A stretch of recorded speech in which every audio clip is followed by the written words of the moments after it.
Well, Slim? I mean, any 22-point win over Florida State, I'll take any day of the week and twice on Saturday. Um, just to go ahead and get the vegetables out of the way, I will give a teeny bit of credit uh, because I mean, when you shit on them, you have to acknowledge when they do well.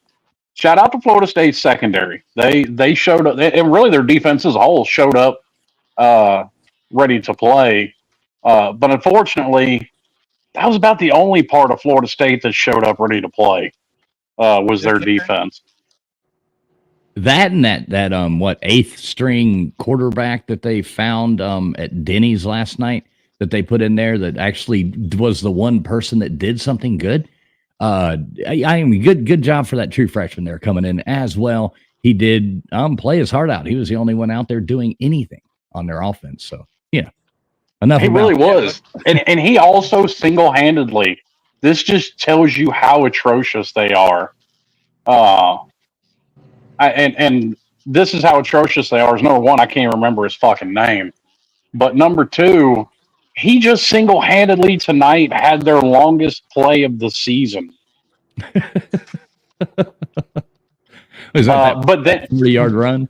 Yeah, but then got showed up by Damian Martinez in the exact same fashion with a 56-yard run. Yeah, Like hold my beer, youngster. This is how it's done. I don't think I've ever seen. I don't think I've ever seen a QB sneak go for 40 yards. But hey, something new. You see something new every day, right, guys? Yeah, I guess so. I guess so. That was they're an atrocious program.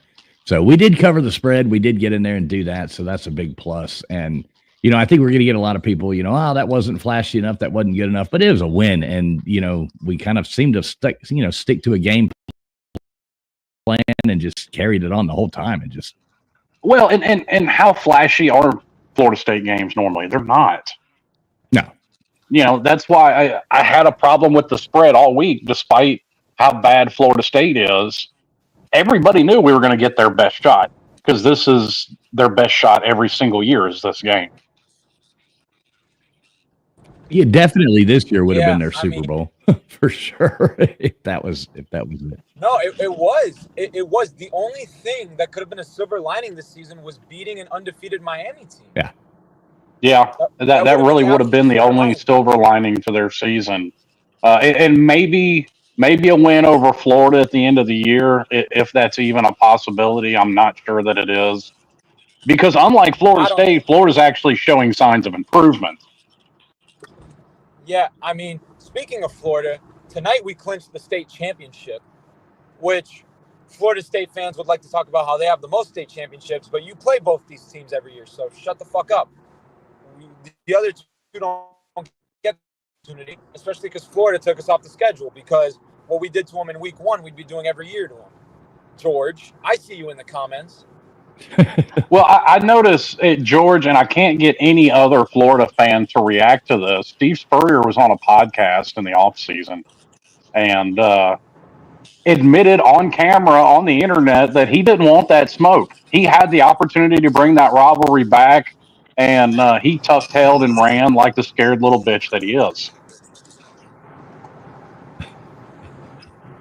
So, Alex, you were saying you were sitting behind Cam's mom. Is that right, at the game? Yeah, we were behind Cam's mom. She was having a great time. Yeah, even though he had his worst game of the year, which, again, Florida State's DBs played well, but what did we do? What did we do that we were praising Shannon Dawson for last year and this year? We adjusted to what the defense was giving us, and we ran for 200 yards. Sorry, not 250. I think we were maybe a little shy of that. But Damian Martinez, 150 yards rushing.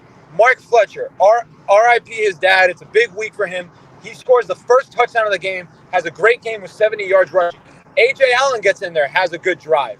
I mean, when you look at this game, even though it was only a 22-point win, it was still dominant because Florida State's plan was keep the ball out of Cam Ward's hands. Keep it out of his hands. Bleed that clock down as much as possible. That's why when I saw people online bitching about, we're only up 10 at halftime, this and that, I was like, yeah, we should be up 10. Florida State is holding the ball for as long as possible, and they're forcing us to run it. That's going to bleed clock. And guess what? We're still up 10 because their only touchdown, outside of the garbage time touchdown at the end, was a fluky touchdown where Luke Kromenhoek gets out of a QB sneak and takes it for 40 yards. That's it. That Right. was their only offense today. Yeah, and it took them, 4 drives to get it 1 yard there at the end, it seemed like. So, Yeah, I mean, listen. Once again, like I said about Florida State, we rag on them, so you have to at least give them their flowers when they do something good. You have to for the Miami defense as well. And I'm not saying Florida State's a good team, but in every aspect of the game, we kept them under their averages for the year. So based off of what Florida State's doing, they did less against us. We gave up 2 third downs in the whole game and 2 fourth downs in the whole game. And they punted once because they went for it basically every fourth down, or twice. I think they punted twice. I do like this comment here, Slim. Kane's thing says this game was Mario's dream version. Long, boring drives highlighted by dominant rushing. Well, yes, that is Mario's dream version. But to Alex's point, you have to take what the defense gives you. If they're giving you the run, you take the run. And guess what? We averaged as a team almost 6 yards a carry. So that's a first down plus every other play. Okay. What's the problem? I don't mind a running game. Because guess what? You're going to come up against teams that, especially with Cam Ward being a human highlight reel, that's what they're going to focus on once you get into the postseason, is trying to take away what Cam Ward does best. So there are games that later in the season you're going to have to depend on that running game, and it's nice to know that it's there. Yeah, and to add to your point, Slim, Michigan won a national championship last year being run heavy like this, winning games 36-14, 24-7, 31-14. They weren't putting up 50 points a game. They were controlling the ball and running it down your throat. And for all the people bitching about this now, they're probably the same people that were bitching earlier in the year talking about, why can't we run the ball? Why can't we run the ball? Why can't we run the ball? Mario's supposed to be an O-line guy. We're supposed to be able to run the ball. Guess what? These past 2 weeks we have. We ran the ball for 200 on Louisville. We ran the ball for 200 tonight on Florida State. Yeah, there you go. I think exactly what you said there.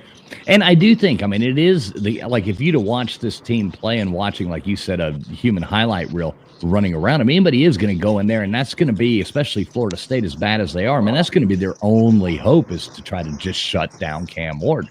And, we did what we had to do with that game plan. So I'm happy with the win. Jesus Christ, we covered the spread. We beat our rival. We're 8-0, baby. We are. How often does anybody win this game by 22 points? Well, I think they. Seriously, we have before, and they have before. We have before, yes, but no. The point is, since 2000, obviously, we've played the game 24 times now. 18 out of those 24 have been decided by 8 points or less. Right. Statistically, yes. So I will take a 22-point win over Florida State every single day of the week. Yeah, I can't argue with that. I'm right there in the same boat with you, man. I've watched, hey, I'll take 8-0 just every single day of the week. I'm happy as can be. Also, you have to look at some of the other teams around in college football. We did what we were supposed to do today. Ohio State in a nail-biter with Nebraska. That was awesome. Texas going down to the wire with Vandy. Well, and that's another thing I was going to point to. See, now it's not us in these nail-biters like it has been for, the past 3 weeks. It's everybody else. So that, once again, the narrative around college football, Miami's not the only one in these nail-biters. They shouldn't be 6-0. Well, you can make the claim now that Texas shouldn't be.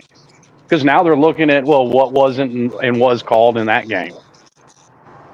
But, I'll say over and over again, I think I've said it last week too, I've seen some people like, well, they don't move us up in the polls. They don't do this. They don't do that. We're still sitting at 6. Well, I don't give a damn. Leave us right there at 6. Leave us there the rest of the whole damn season. I don't care at all about that. That's right. I'm happy just and I'm with you because the longest somebody has stayed at that number 1 spot this year is what, 2-3 weeks. Yeah, not long. I almost expected Oregon to, but they looked good. Oregon looks good. And just a quick update here. We got Texas A&M is up by 15 on LSU with 2 minutes left in the fourth quarter. We've got SMU and Duke in a tie game with 2 minutes left, 21-21. Wow. How about them? How about fighting Handy Manny? I know it. Well, how about SMU? I mean, Jesus Christ. We could end up having to play them in the damn playoffs at the rate this is going. Yeah. Well, and that's what you have to look at, and that's what a lot of things are going to be based off going forward is, and that's obviously what people look at. We have Duke next week. Well, Duke and Miami have both played Florida State. Well, how did that work out? Well, Duke was in a nail biter, won by a couple of points. Miami won by 20 plus. I put a tweet out about it, and I can't think of his name. And I'm not trying to knock him, and I hope he's not hurt. But that Florida State defender that was trying to tackle A.J. Allen and literally knock himself out. Oh, my God. He knocked himself out leading with the crown of his helmet. Where's your targeting call there? Where's all these people with their conspiracy theories on the ACC trying to give it to Miami? But a player literally knocks himself out by targeting, and it doesn't get flagged. And by the way, the booth can initiate a review for targeting there, and they didn't do it either. Yeah, I mean, he basically ran into a Mack truck. That was A.J. Allen is not a big guy. He's one of our smaller backs. But he just plowed through that guy. That was a big hit. And I do hope he's okay. I would like to see A.J. Allen. I think he just knocked himself out. I would like to see A.J. Allen run more because he has good speed. Well, he is. He's your change of pace. He's your change of pace, but he's your shifty back too. Like Chris Johnson Jr. is obviously the speed back. Damian is your pinball who wants to make contact with everybody. And Mark Fletcher is somewhat, but he also likes to get a little shifty. And AJ is your cut guy. He's your guy that's going to make people miss and get extra yards. Yeah, but at the same time, I understand when he's not getting more playing time, when you have like Damian Martinez and Mark Fletcher running as well as they are, especially Damian now, which we owe him an apology. At least I do. I don't. I was like, people need to chill on him. No, that's what I'm saying. Like, at least I do, because I was giving him shit talking about like, you need to stop dancing in the backfield. Hey, y'all excuse me for a second. I'll be right back. I got to take a phone call real fast. I'll be right back. Yeah, I called him out for dancing in the backfield too much and not hitting the hole, and he started doing that. Like, he has. So, and he's played well. Last week at Louisville, he played really well. This week he obviously played amazing. He had 2 touchdowns, 150 yards. The last Miami running back to have 2 touchdowns against FSU was Cameron Harris in 2020, which is also the last time we beat FSU. I mean, I know people, because we're Miami fans, people are still going to find shit to bitch about, but like, there's not, like, I can't really bitch about a lot. The defense played well outside of one fluky drive and a garbage time drive where we had backups in. You got third stringers in playing prevent defense at that point. And to their credit, it still took a couple of boneheaded penalties to keep that drive alive. Yeah, I mean, you had Cole McConaughey in there, which, no offense to Cole McConaughey, I think he's going to be a really good football player. Like, if you see anything around the Miami program, you know that kid's working really hard.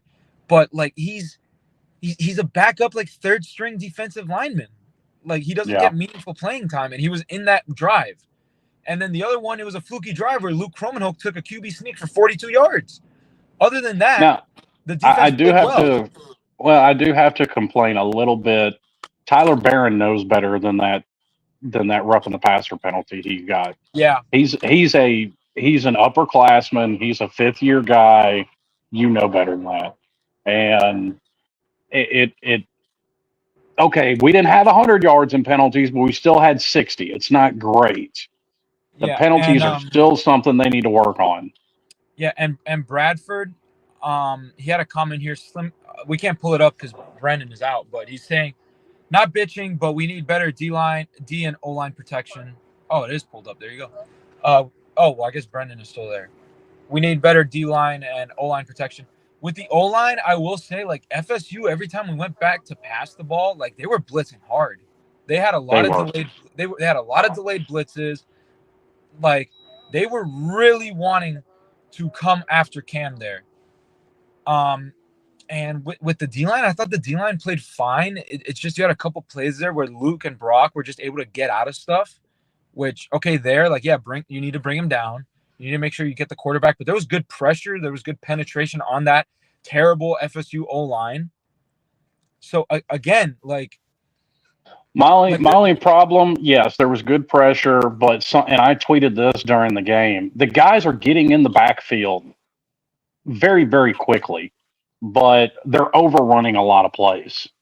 And that's very reminiscent of 2020, since you brought it up. I see it over and over again because we did in that North Carolina game that year of Phillips and Roche, North Carolina running the same play and them just running past that running back every single time. Yeah. And you saw a lot of that. You saw a lot of guys having to, when the quarterback stepped up in the pocket, guys having to try and shed blocks and get back downfield or back upfield to them. And I think that is a problem that does need to be fixed.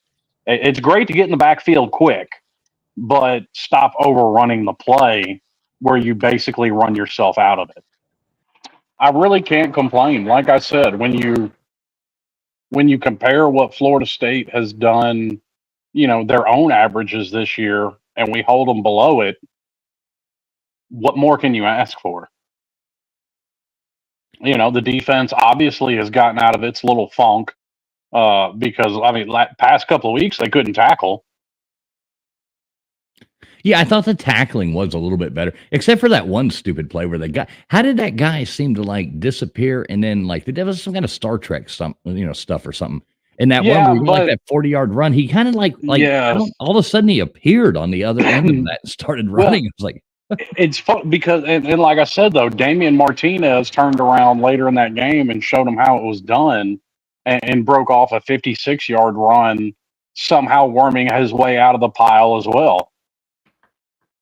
Yeah, you know what I'm talking about, though. I didn't ever see him get from that one side to the other. It was just all of a sudden he just popped up. I don't know if he went into a tunnel or something. It was like, how the hell did that happen? Dude, that's weird. And I checked Twitter right after that, and there were a bunch of people asking the same thing. Like that play is gonna leave some people scratching their heads for a while. But listen, it's hard to shut out FCS opponents. So you basically you held Florida State to one score until what? Yeah, the garbage 20 odd seconds left. Whatever.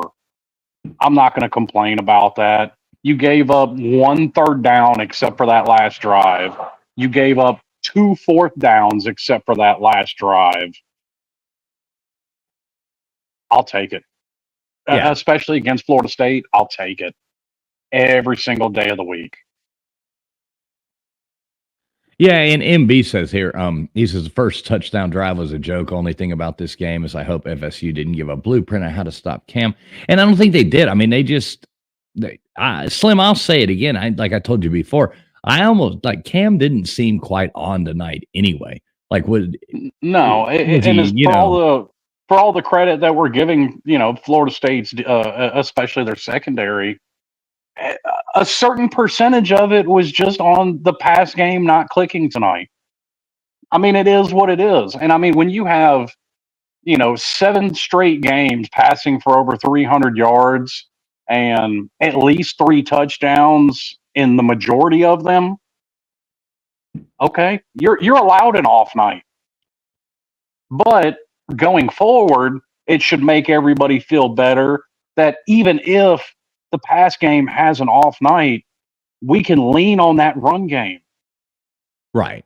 And the more, I mean, the more they teams adapt. When you start seeing them pressuring more like that and trying to close down Cam Ward, you start leaning on the run game a little bit more. Now they have to back up, and their game plan is going to be, well, wow, look what they did for this. Now you're leveling out, and you know that you want to be getting into sync, doing everything like that towards the end of the season, not the beginning of the season when it falls apart.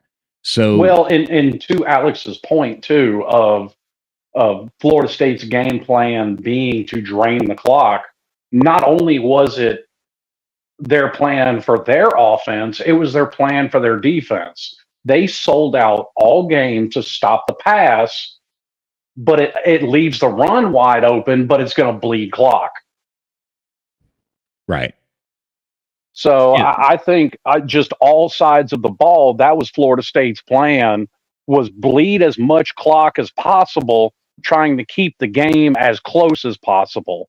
And unfortunately, our run game is good enough that it's still going to blow a game wide open if that's your game plan. Yeah, and Panama Jack, good to see you, Panama Jack. Panama Jack says Cam Ward is an elusive quarterback. That's a good quarterback with scramble drill. Yeah, and it's fun to watch him. Some of these scrambles, I was sitting there watching the game with my cousins, and it's so funny to watch him because he just, takes a step left and takes a step right, and then, jogs a couple things, picks his little back foot up and jumps, and then stands there and makes a sandwich and, does whatever, calls in a pizza for the night, and then throws the ball. It's like all this shit going on, but he just seems to just walk around, It's really funny to watch him go. You keep thinking, God, they're all over him, and then he just walks away from it. It's like, I don't know. Yeah, and listen, I think they got 3 sacks on him for the night, if I'm not mistaken. It may be 4, but I can remember 3 off the top of my head. One of them came from his blind side. The other 2, they rushed 7 people at the quarterback and were able to collapse the pocket. Right. I mean, okay, when you have 5 guys trying to block 7, even the most elite offensive lines are going to have trouble. It is what it is. So, okay, you got a couple sacks. Great. Hope you're happy with that because that's really all you got. Right, and that's nothing. I mean, the quarterback's going to get tackled. Yeah, I mean, it does happen, It is football. That does happen. And guess what? We're still under. Panama Jack says he was sacked 5 times. Was it 5? Okay. Yeah. Well, it some of them, I don't know. Some of them, like, I may think they're out of the pocket, but it goes down as a sack because they say it's still in the pocket. I don't know. Whatever. Right. It's one of those things, kind of like interceptions, where, okay, there's some of it that, yeah. Well, basically, their game plan tonight was daring us to run the ball, and we did, and dominantly won the game. I mean, in the end, there was never a time in that game where I thought we were going to lose that game. There, even they came back and scored that bullshit touchdown at the beginning, and I was like, well, that ain't going to happen again, and it really didn't. They went, okay, this guy's got wheels. I mean, that guy did good. They were like, what was he playing for? Some like charter school or something like that a year ago, or some kind of weird thing like that. And they were like freshman. He wasn't even the quarterback they put in at Florida State. Oh, he's a true freshman. Right. No, he's a year out of high school. Not even. So I mean, he's a true freshman, and it is what it is. Yeah, the announcers were saying that he didn't even play quarterback in high school. Yeah, well, he didn't until his junior year, okay. I think it was. Okay, maybe I think they said. Yeah, they said it a couple times during the broadcast. Yeah, he did good. I mean, the guy played good. He played a good game. He was the only one, like we said at the beginning, he was the only one that was actually, except for maybe their secondary, played a good game. But him and their secondary were about the only people that did anything in that game for Florida State? One Miami transfer got 2 of the sacks. Oh, okay. Yeah. So it is what it is. He one of the it kind of proves one of those old sayings, and old sayings are old sayings for a reason. The grass isn't always greener. He thought he could do so much better at Florida State versus Miami. Have fun with that. You'd be on a undefeated team instead of a 1-loss team or Mhm. 1-win team. Excuse me. Yeah, and that stinks. That stinks for him. But hey, whatever. Life decisions, right? I bet if I'd had, done a couple things different, things would be different now, for better or for worse. I don't know. But, you never know. Yeah, and I think Panama Jack brings up another pretty good point. I think there were a lot of people just assumed that we were going to put up 40, 50, 60 points in this game. And like I said, Florida State's game plan, offensively and defensively, was just kill as much clock as they possibly could. Which limits possessions, limits points you can put up, and we still put up almost 40. So, but to your point, I mean, something did seem off. Now, how much of that is on our offense just not clicking tonight, or how much of it is on Florida State's defense or secondary uh, blanketing receivers? Well, who knows? I'm actually gonna give Florida State a little bit of flowers and say more of it was on them.